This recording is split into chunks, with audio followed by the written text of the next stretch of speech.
नमस्कार, आप देख रहे हैं खबर इंडिया और मैं हूं आपके साथ चंद्रश्री राजपूत। सर्दी की आहट के बीच गुजरात में विधानसभा चुनाव को लेकर सियासी तपेश बढ़ती जा रही है।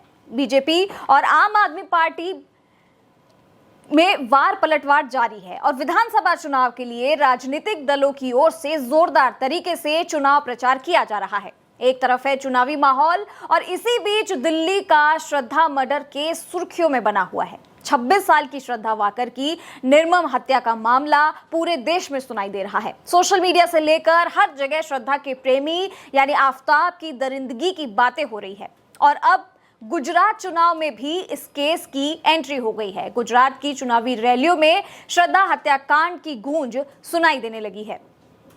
जहां असम के मुख्यमंत्री ने एक बड़ा बयान दिया है। उन्होंने ये कहा है कि अगर देश में ताकतवर नेता नहीं होगा तो हर देश में आफ्ताब पैदा होगा। अब ऐसे में ये पूरा मामला है जो वो ऐसा है कि जिस तरह से दिल्ली में श्रद्धा मर्डर केस हुआ उससे हर कोई सिहर गया। श्रद्धा के साथ हुई हैवानियत से हर कोई डरा हुआ है और अब इसकी गूंज चुनाव में भी सुनाई देने लगी है।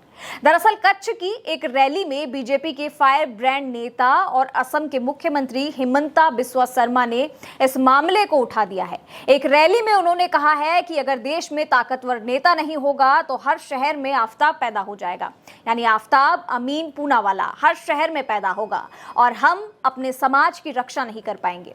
पीएम मोदी को लेकर असम सीएम ने इस बात पर जोर देते हुए कहा कि देश को उन्हें केंद्र में तीसरा कार्यकाल देने की जरूरत है। अपने बयान में उन्होंने ये भी कहा कि मुंबई से श्रद्धा को लाने के बाद आफ्ताब ने लव जिहाद में उसके टुकड़े टुकड़े कर दिए, तो देश में अगर ताकतवर नेता नहीं होगा तो हम हमारे समाज की रक्षा नहीं कर सकेंगे।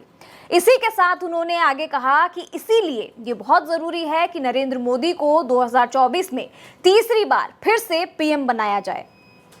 इस रैली को संबोधित करते हुए शर्मा ने आगे कहा कि आफ्ताब मुंबई से श्रद्धा बहन को लेकर आया और लव जिहाद के नाम पर उसके 35 टुकड़े कर दिए और शव कहां रखा? फ्रिज में। और जब शरीर फ्रिज में था तब वो दूसरी महिलाओं को घर में लाता था और उनके साथ डेटिंग करता था। अगर देश के पास एक शक्तिशाली नेता नहीं है जो देश को अपनी मां मानता है तो ऐसे आफ्ताब हर शहर में पैदा होंगे और हम अपने समाज में किसी भी बेटी की रक्षा नहीं कर पाएंगे। उन्होंने कहा कि इसीलिए ये बहुत जरूरी है कि नरेंद्र मोदी जी को ही 2024 में तीसरी बार पीएम बनाया जाए। श्रद्धा का केस इसलिए भी लाइमलाइट में है क्योंकि ये जो कत्ल किया गया है वो इतना विभत्स तरीके से किया गया है, जो कोई भी इस घटना को सुनता है उसके रोंगटे खड़े हो जाते हैं। 6 महीने पहले यानी कि 18 मई को आफ्ताब ने अपनी लिव इन पार्टनर श्रद्धा की बेरहमी से हत्या कर दी थी।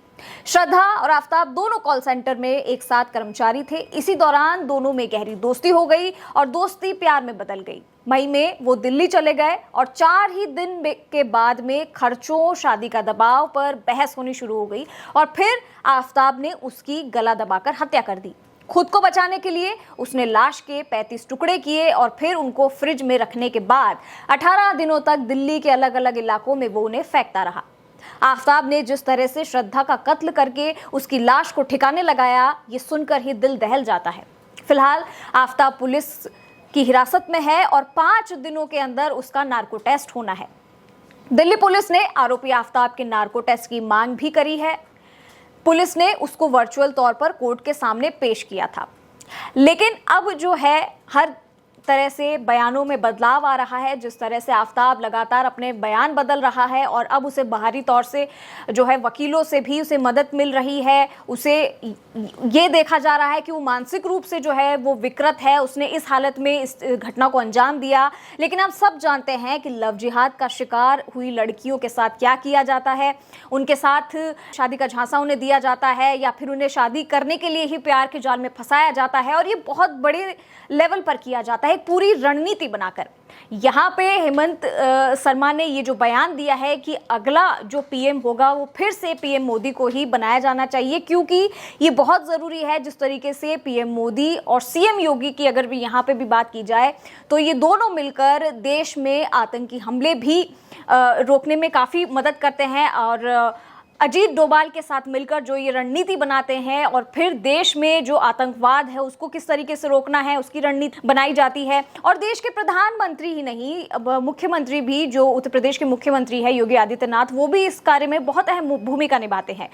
यहाँ पे हेमंत बिस्व शर्मा ने जो बयान दिया है पीएम मोदी को लेकर खासतौर पे, वो इसीलिए भी सही लगता है कि इस देश को जहां पे लव जिहाद, धर्मांतरण के मामले लगातार बढ़ रहे हैं, वहां पे एक मजबूत नेता की जरूरत है जो देश की कमान तो संभाले ही साथ में ऐसी जो चीजें होती है उनको रोकने की कोशिश करके भी उनके खिलाफ सख्त कानून बनाए ताकि ऐसी किसी श्रद्धा के साथ अगली बार ना हो।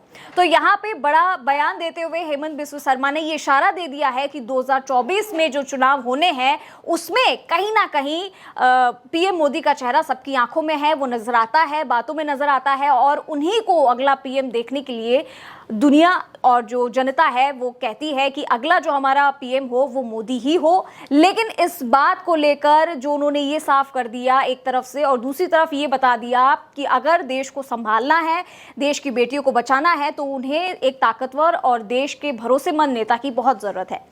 तो इसे लेकर आपका क्या कुछ कहना है कमेंट बॉक्स में भी जरूर लिख के बताइएगा। इस बयान को लेकर आपका क्या कहना है और हमारे चैनल को लाइक, सब्सक्राइब और शेयर करना ना भूलिए और हाँ, बेल आइकन जरूर दबाइएगा। नमस्कार।